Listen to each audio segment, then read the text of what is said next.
What's up guys, Steve here with Fish On. Please shoot me a thumbs up, share and subscribe, and let's see where we're fishing today. Thanks for tuning in. Good morning guys. Today I'm fishing Clear Creek. Probably about the most popular spot if you live in the Denver area, other than the South Platte River near Deckers. Some of you guys might know this spot, but along I-70, Clear Creek, and fished this before but never done an episode here, so this will be the first time on Clear Creek on my channel anyways. And a little bit of sad news to pass along. My mom passed away last Saturday, and some of you guys were nice enough to wish her a happy birthday in August when I was fishing Long Draw Reservoir. But mom lost her battle to cancer last Saturday and passed away, so this whole episode is dedicated to my mom and a tribute to my mom, and we are going to get after him. This is a really fun creek. This is actually a creek where you can get the Grand Slam.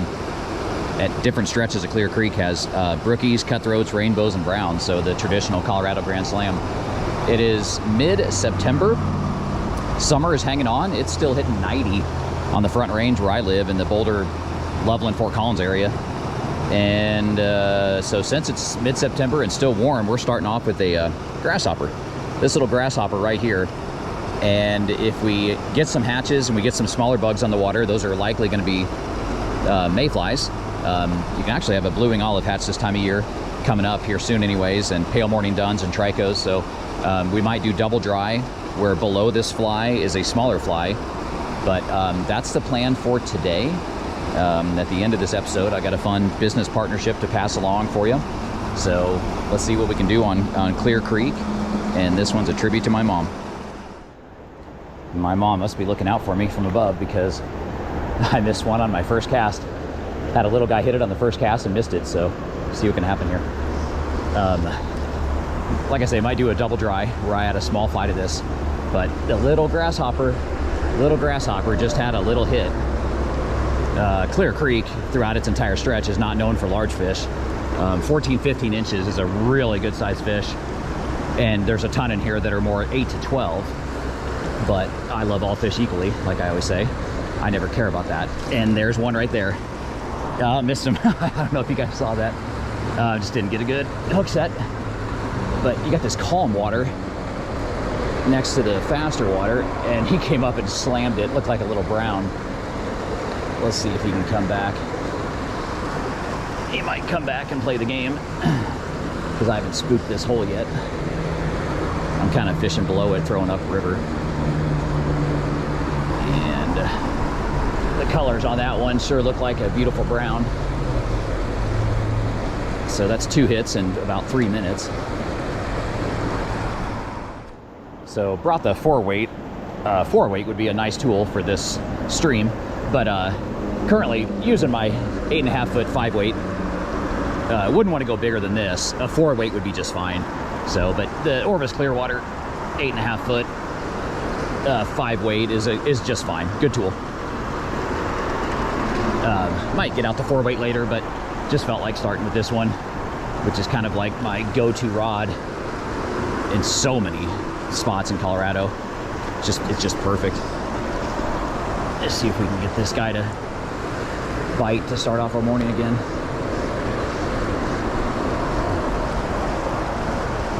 So again, you know, terrestrial season grasshoppers, ants, and beetles can last a long time, especially when summer hangs on like it is here in mid-September. I would expect your hoppers to work for another couple weeks. You could have hoppers work all the way to October.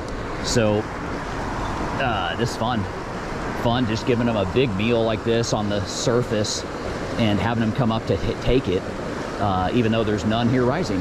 So just a very fun way to fish, and really the right tool. I mean, the right tool for the job.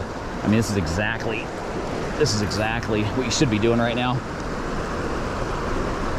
Tricky to mend right here, but should be able to show you guys one soon. Slight change of tactic here. Added a smaller fly below the grasshopper, and I think it's going to pay the bills. So we're going double dry. So basically a couple feet underneath the hopper is a smaller fly to give them just a couple different presentations. And even though I've missed 2 on the hopper, when they've gotten a good look at it, I've had a refusal. I've seen it. I mean, this is called Clear Creek. I've saw the fish. The 2 bites I had on the hopper was when it was moving pretty quickly, when they didn't get a great look at it. So they sort of want the hopper, but not enough to just fish it. Got the smaller fly below, and I expect it's the one that gets bit. So we are officially going double dry, and I expect to get a fish. And there it is. Oh, I missed him. We're 0 for 3. 0 for 3 to start the day. It happens. But yeah, there's a tiny hatch right now of little tiny dark mayflies, and so that's what I put on, and we ought to get bit right here. Come on, fish. We always figured out fish on, Clear Creek trout on, and it's a little guy, but very typical for this stream, and might be a cutthroat, which is fun. And just as I just said, took the smaller fly. So they wanted the grasshopper, but they didn't want it enough. So we added the small fly, and this guy's now just swing it to me, and it's a brown. There you go. So we got a beautiful brown in the Colorado sun.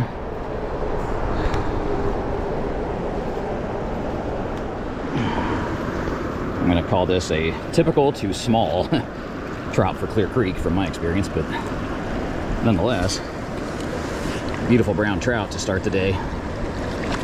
So we're gonna hope for a multi-species, but we'll start off with a gorgeous little brownie that hit a small mayfly as expected. See ya. See if we can get another out of this same hole. This is not like a high country beaver dam where you scare the hell out of them after one fish. There's a lot of rushing water here. There's a very large interstate right above me, and I feel like I can get one more out of here before I stair step up to the next hole.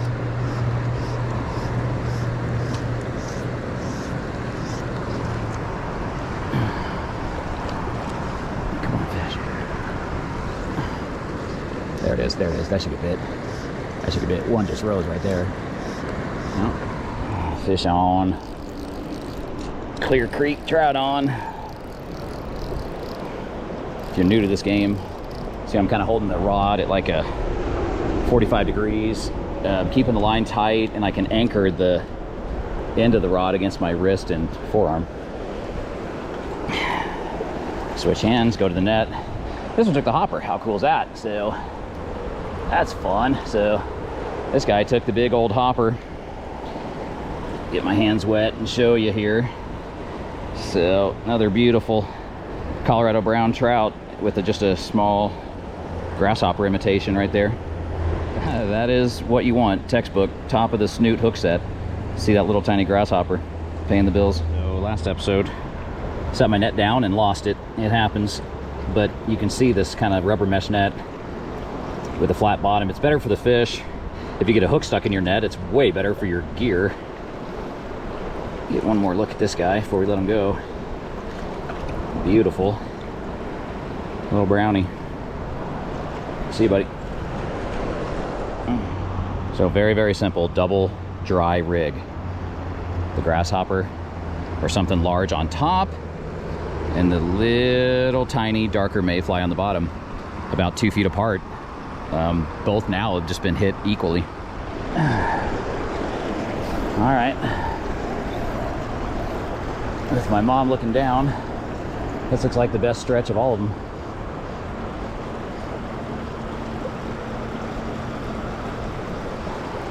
Come on, fish.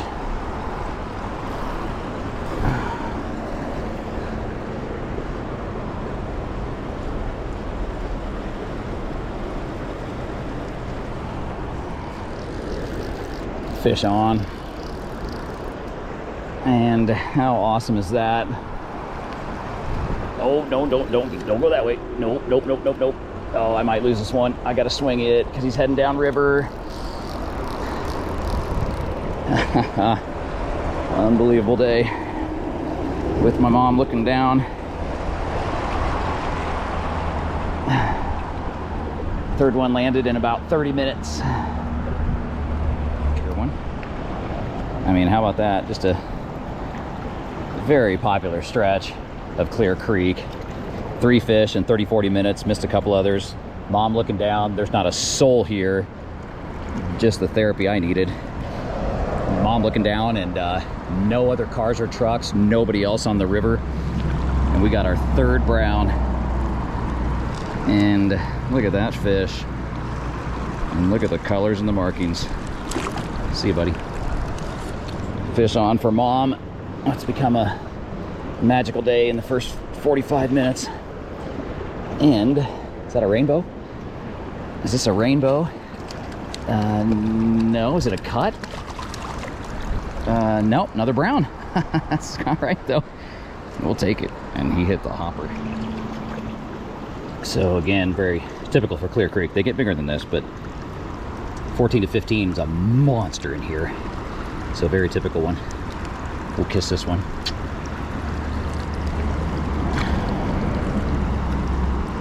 See you, buddy.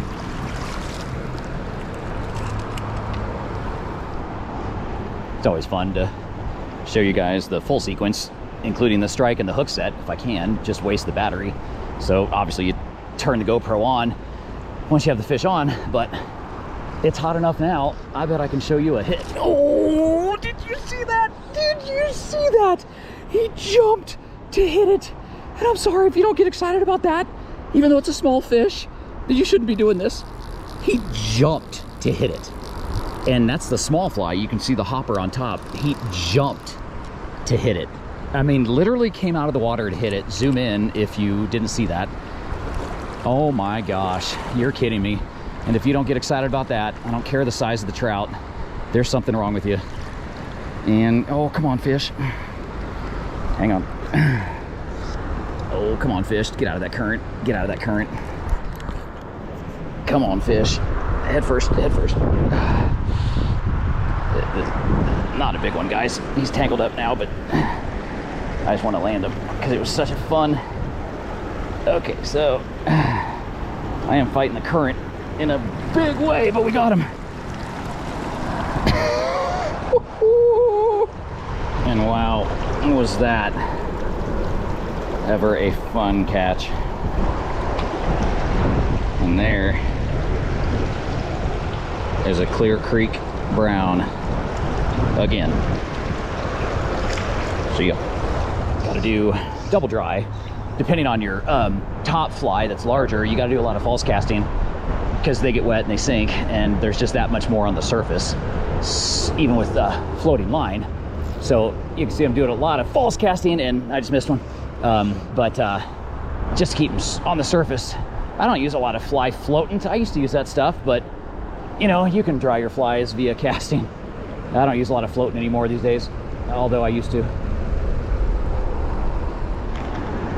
Gotta wrap this day up with this view upriver of Clear Creek. My mom loved Colorado, but she also loved Kansas. That's where we're all from.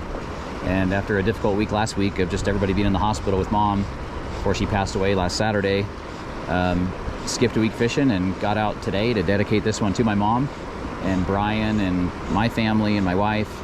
And Jenny and Dad were obviously unbelievably helpful getting through all of this. And this is what I needed today, was just a solo day on the river.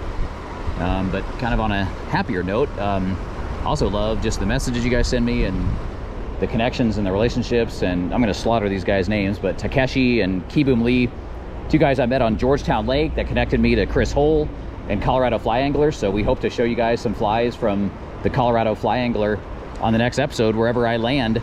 And check them out at coloradoflyangler.com. Just a new business partnership for me and Chris. And he's got some CFA exclusives on his website. Awesome website, easy to navigate. You can see all the flies and how quality they are and unique they are. You can subscribe to his new newsletter right there on his website. And just looking forward to that partnership, you know, going forward. And so Hope you guys enjoyed this one. A tribute to my mom. Got a half a dozen fish. This was always going to be just 2 hours drive, 2 hours fishing, and 2 hours going home. So the bite slowed down, so I think I'll go. But showed you guys some small browns, typical of Clear Creek, and had an awesome day. Good therapy. Hope you guys enjoyed this one, and we will catch you on the next show.